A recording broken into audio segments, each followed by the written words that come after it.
한국 해군의 최신형 군수지원함 소양. 기시다 일본 총리가 탄 대형 호위함 이즈모를 지나며 격례합니다. 국제관함식 주최국 정상이 외국 함정과 장병을 사열할 때 참가국이 예를 표하는 대함 격례입니다. 가슴에 손을 얹어 답한 기시다 총리 옆에는 이종호 해군 참모총장이 함께했습니다. 소양함은 12개 참가국 중 9번째로 등장했습니다. 韓国海軍は2015年以来7年ぶりの参加となります。 사열 후 바다와 상공에서는 참가국이 함께하는 모의 훈련이 펼쳐졌습니다. 기시다 총리는 현장 연설에서 북한의 핵과 미사일 위협 등을 앞세우며 대대적인 방위력 강화를 예고했습니다. かつてない高い頻度で新型の ICBM級を含む弾道ミサイルの発射を繰り返しており、北朝鮮による核・ミサイル開発は断じて容認できません。 일본 침략 전쟁의 상징으로 받아들여지는 우길기와 해상자위대 깃발이 사실상 같아 여기 격례하는 것을 놓고 반발이 여전합니다. 이런 가운데 해상자위대 창설 70주년을 기념한 관함식에 한국이 참가한 것을 일본 언론도 주목했습니다. 한국 정부는 대북 대응 등 한일 안보 협력 강화를 명분으로 관함식 참가를 결정했습니다. 이번 참가 이후 자위대 초계기 레이더 조사 논란 등 양국이 첨예하게 맞서온 현안을 한일 방위 당국이 어떻게 매듭 지을지 주목됩니다. 도쿄에서 YTN 이경아입니다. 전문가와 함께 이태원 골목길을 걸어봤습니다. 형태가 균일하지 않은 보도블록이 곳곳에 깔렸습니다. 울퉁불퉁한 노면이 걷다 보면 여간 신경 쓰이는 게 아닙니다. 게다가 미끄럽기까지 합니다. 사람들이 넘어지기 십상입니다. 보도블록 자체도 굉장히 울퉁불퉁하죠. 외국이나 이런 데 보면 이런 게 블록 자체가 이런 미끄러운 블록이 아니라 이렇게 약간 이렇게 돌처럼 돼 있어서 미끄러지지 않게 하는 것들로 되어 있는데 여기는 그냥 물만 이제 만약에 뿌려지면은 그냥 조금 미끄러질 수 있는. 전문가는 헬로윈 축제의 잔해물인 쓰레기에도 주목했습니다.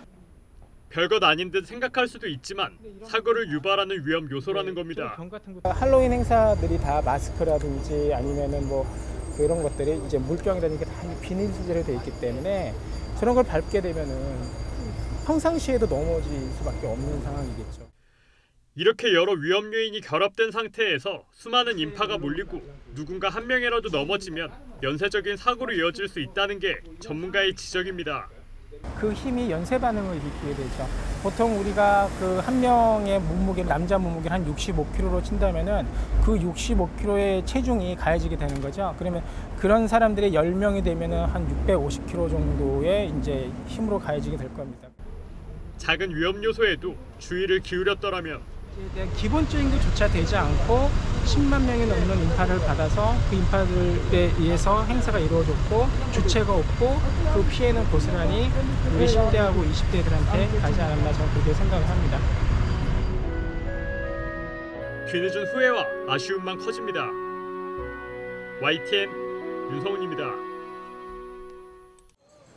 이태원 참사 현장에 있었던 이들은 신체적 피해는 물론 참혹한 현장을 목격한 정신적 충격에도 시달리고 있습니다.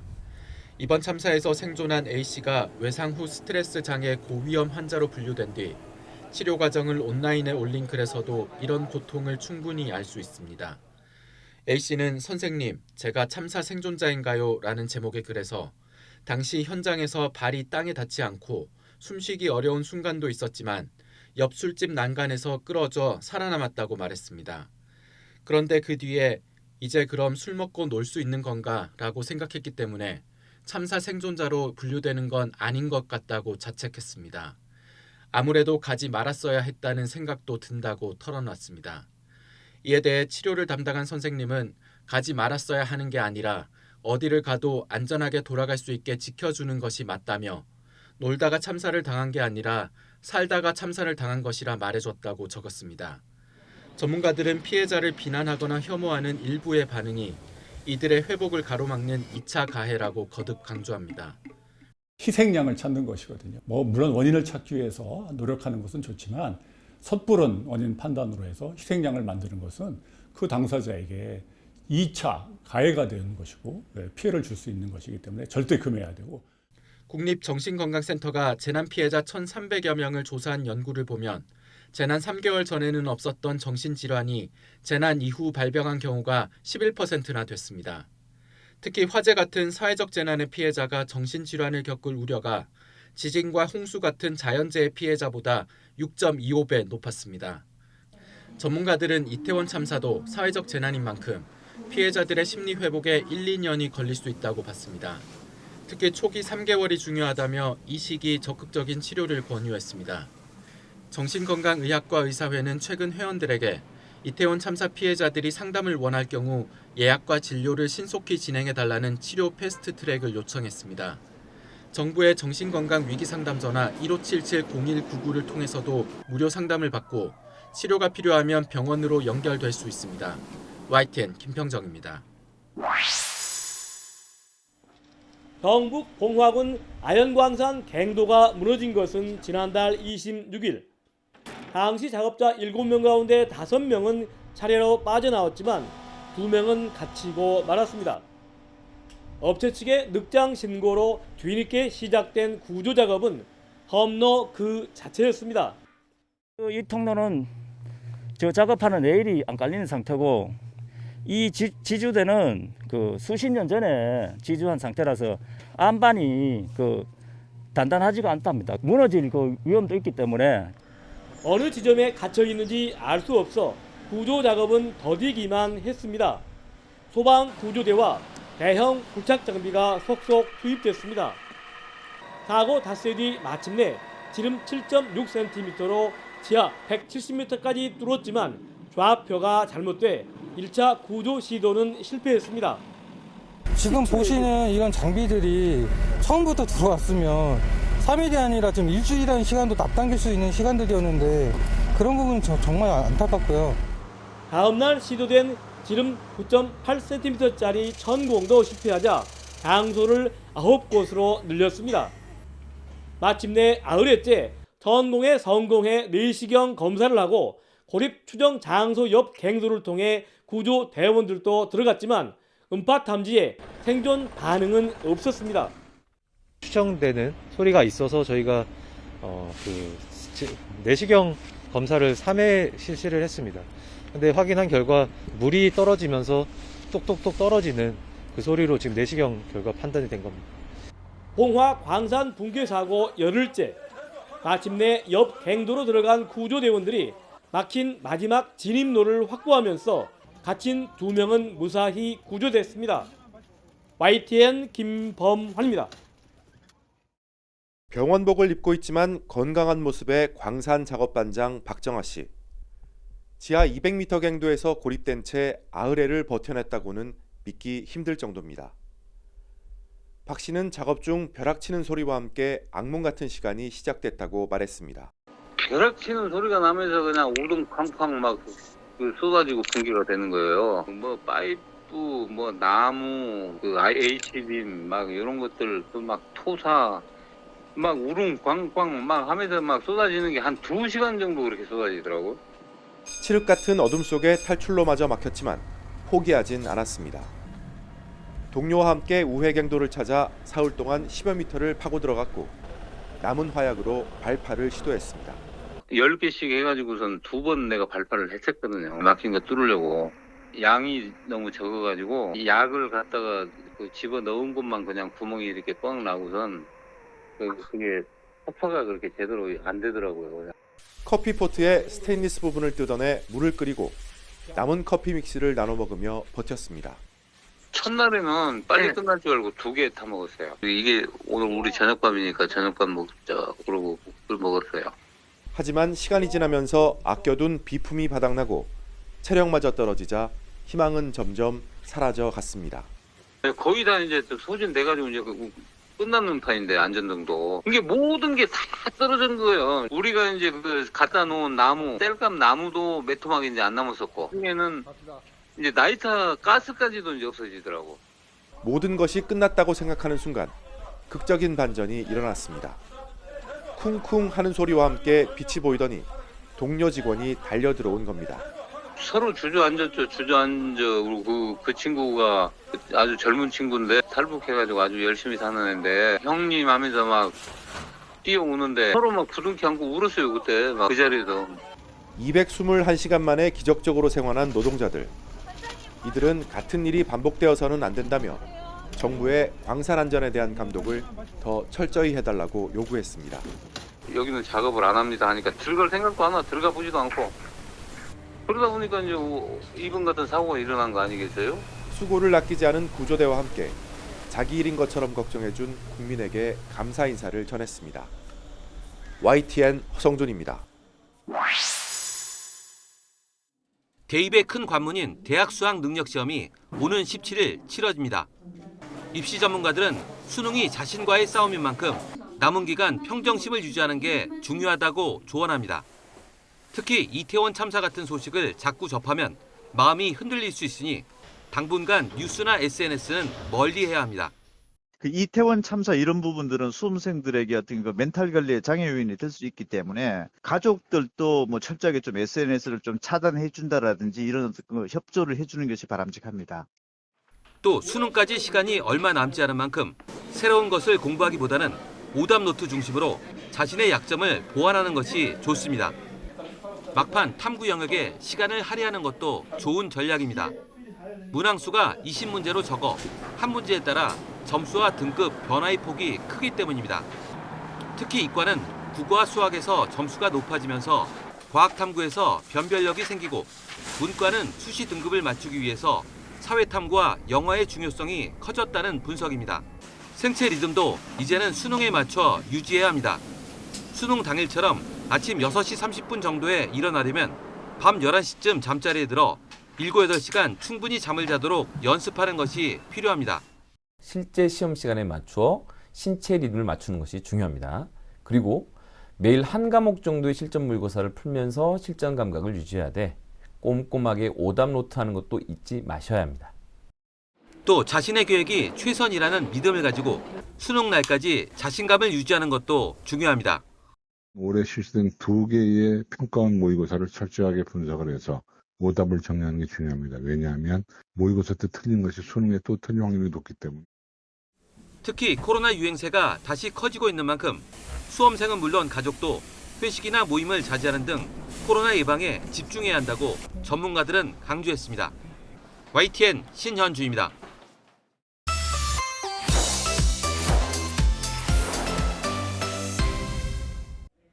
미국 대선 중간에 열리는 의회 선거에서는 연방 하원 의원 435명 전원과 상원 의원 100명 중 35명을 선출합니다. 현재 하원에서는 민주당이 우세, 상원에서는 민주공화 양당이 절반씩 의석을 나눠 갖고 있습니다. 하지만 이코노미스트 등 미국 여론조사 결과는 대체로 상하원 모두 민주당의 열세를 예측하고 있습니다. 10월 초까지만 해도 상승세를 타던 지지율이 유가 상승 등의 악재를 만나면서 다시 하락하자 조 바이든 대통령은 지지층 결집에 사활을 걸고 있습니다. 특히 보수 공화당을 겨냥해 미국의 민주주의를 수호하자며 목소리를 높였습니다.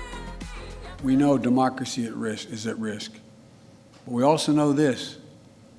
It's within our power, each and every one of us, to preserve our democracy. And I believe we will. 만약 이번 중간 선거에서 하원에 이어 상원까지 다수당을 공화당에 내준다면 바이든 대통령은 자녀 임기 2년 내내 지도력 공백에 시달릴 공산이 큽니다. 중간 선거 이후 입법화를 약속했던 낙태권 보장, 기후변화 대응, 이주민 대책 등 민주당의 정책이 표류할 가능성도 큽니다. Joe Biden, Nancy Pelosi, and the Democrat Congress have created the worst illegal immigration crisis in all the history of our country. 특히 우크라이나 국민에게 이번 중간 선거 결과는 사활이 걸린 문제입니다. 러시아 침공 이후 우크라이나에 대해 미국은 수십조 원의 무기를 지원해왔지만 공화당의 반대로 앞으로는 이마저 차질을 빚을 수 있습니다.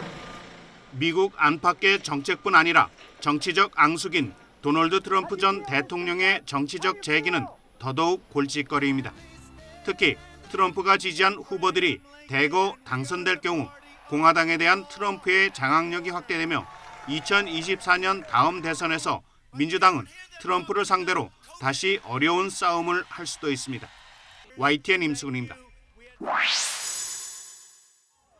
러시아는 우크라이나 침공 약 일주일 만인 지난 3월 초 남부도시 헤르손 지역을 손쉽게 점령했습니다. 현재 친러파가 주 행정을 이끌고 있습니다.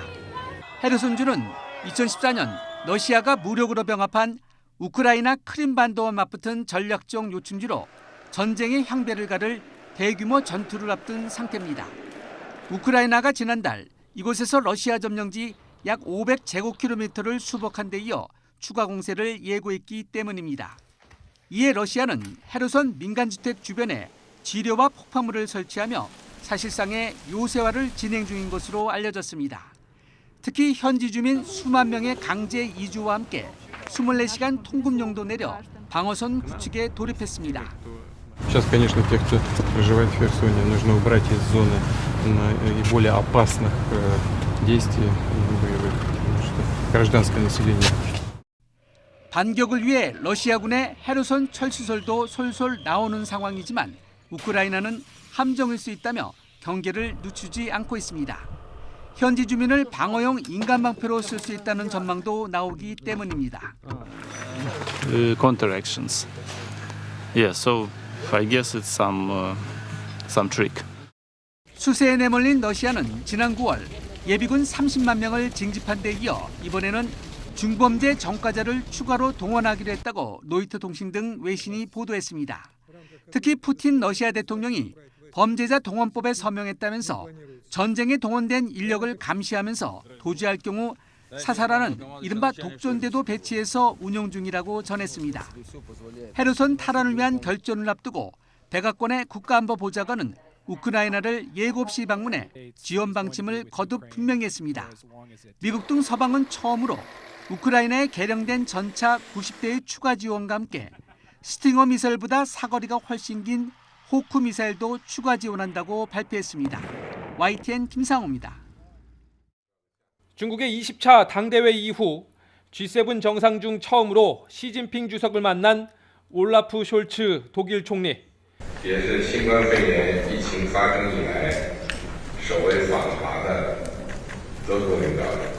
시기와 모양새가 좋지 않다는 비판 속에서도 대기업 사절단을 이끌고 베이징을 찾았습니다.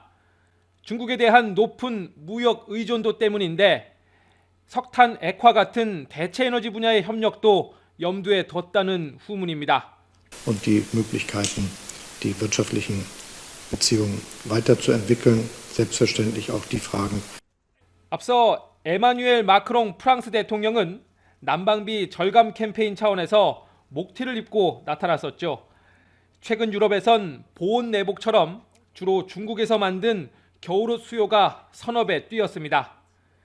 올해 수출이 곱절로 늘어난 전기 담요를 비롯해 중국산 월동용품이 유럽 시장을 점령했습니다. 欧洲像英国、德国的棉鞋、棉靴这部分的采购，还有一个取暖器的采购。 우크라이나 전쟁 장기화와 러시아산 천연가스 공급 중단 우려에 따른 반사 이익인데 유럽으로 갈 러시아의 에너지 자원을 헐값에 사들인 나라가 바로 중국이라는 게 역설적입니다. 실제 개전 이후 7개월 동안 중국은 러시아로부터 천연가스와 원유 등을 500억 달러 넘게 수입했습니다. 서방 세계의 대러 제재엔 큰 구멍이 뚫렸고 중국은 고물가, 고환율 피해를 최소화할 수 있었습니다. 지구촌 전역을 멍들게 하는 전쟁의 여파 뒤에서 중국은 조용히 실속을 챙기고 있습니다. 베이징에서 YTN 강정규입니다. 러시아군의 로켓포 공격으로 버스를 기다리던 13살 소년이 목숨을 잃었습니다. 아이의 손을 잡은 아버지는 넋이 나간 표정입니다. Наразі троє загиблих, серед них 13-річний хлопчик і двоє поранених, серед них 15-річна дівчинка. 하르키우에서 간신히 피난 나온 어머니는 보호복을 입은 아이를 보면서 조금이나마 마음이 놓입니다. Якщо, не дай Бог, треба було б зараз їхати, то бронежилет вже був, каска була, я б була спокійна за свою дитину. 어른의 보호 장비와 달리 어린이용은 무게와 보호 수준을 절충했습니다. 보호복의 무게는 2kg에 불과하지만 탄환이나 포탄 파편을 견딜 수 있도록 폴리에틸렌으로 만들었습니다. Не може радувати, але це якось дає надію, що евакуація буде для них безпечнішою, бо, на жаль, і фактично нашим ворогам їм все одно по кому стріляти. 지난 2월 전쟁이 일어난 뒤 어린이 430명이 숨졌고 823명이 다쳤습니다. 전쟁터에서 어린이를 위한 보호복을 만든 건 처음입니다.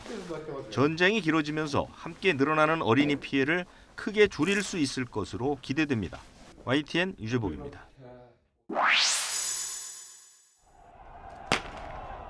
출발 신호와 함께 천안문 앞에 운집한 마라토너들이 달리기 시작합니다. 대부분 마스크를 쓰지 않은 채 환호를 외치며 쏟아져 나갑니다. 코로나19 대유행 이후 중단됐다가 3년 만에 열린 베이징 마라톤 대회. 방역 고삐를 푸는 신호로 풀이됩니다. 今年是北京马拉松举办40周年，也是疫情防控常态化下，在北京冬奥会后，北京举办的第一场大型群众性体育赛事。 집권 3기를 연 시진핑 주석은 베이징에 찾아온 각국 정상들과 노마스크 회담을 이어갔습니다. 올라프 숄츠 독일 총리의 방중에 맞춰서는 유럽 에어버스 여객기 140대 24조 원어치 구매 계약을 맺었습니다. 국제 항공노선 증편과 입국격리 단축설에 더욱 무게가 실립니다. 증권가에선 중국 지도부가 제로 코로나 해제를 논의 중이란 소문이 퍼지면서 시진핑 3년임 확정 이후 곤두박질 쳤던 주가가 반등했습니다. 웅크렸던 14억 인구가 기지개를 펼 거란 말에 국제 유가까지 들썩였습니다. 그러나 중국은 주말에 자청한 기자회견에서 방역 정책에 변화는 없다고 선을 그었습니다. 外防输入、内防反弹总策略和动态清零总方针，科学、精准、严格执行疫情防控各项措施。 실제 허난성 아이폰 공장이나 상하이 디즈니랜드 폐쇄처럼 여전히 엄격한 방역 통제가 이루어지고 있습니다. 게다가 중국 내 감염 재확산으로 하루 확진자가 4,000명을 넘어 6개월 만에 최다를 기록했습니다. 제로 코로나를 풀더라도 당대회 못지않은 정치 행사인 내년 3월 양회 이유가 될 거란 전망이 지배적입니다. 베이징에서 YTN 강정규입니다. 러시아 중서부 도시 코스트로마의 한 나이트클럽. 화재는 진압됐지만 희뿌연 연기가 건물을 뒤덮고 있습니다. 현지 시각 5일 새벽 클럽 안에서 싸움이 벌어졌는데 누군가가 조명탄을 쏴 불이 난 것으로 알려졌습니다. 수사당국은 용의자가 조명탄을 발사한 혐의로 구금됐으며 클럽의 책임자도 구금됐다고 밝혔습니다. 당국은 이번 화재로 10여 명의 사망자와 5명의 부상자가 발생했다고 밝혔습니다. 이번 불로 나이트클럽 천장이 무너지는 등 피해가 발생했지만 안에 있던 250명가량은 대피한 것으로 파악됐습니다. Все уже вот здесь были. Тут половину на дороге лежало, половину у входа лежало. То есть ужас был. 불을 끄는데 5시간 넘게 걸렸고 예방 차원에서 인근 주택가 건물 주민 10여 명이 대피했습니다. 검찰은 수사에 착수했습니다. Организована общенадзорная проверка. Мы дадим оценку как органам контроля, которые должны быть следить за соблюдением правил пожарной безопасности, так и профилактики правонарушений со стороны собственника объекта. 러시아에서는 전에도 이와 비슷한 사고가 있었습니다. 2009년 러시아 페름시의 나이트클럽에서 누군가가 폭죽을 터뜨린 후 불이 나 150명 이상이 사망했습니다. YTN 김진호입니다.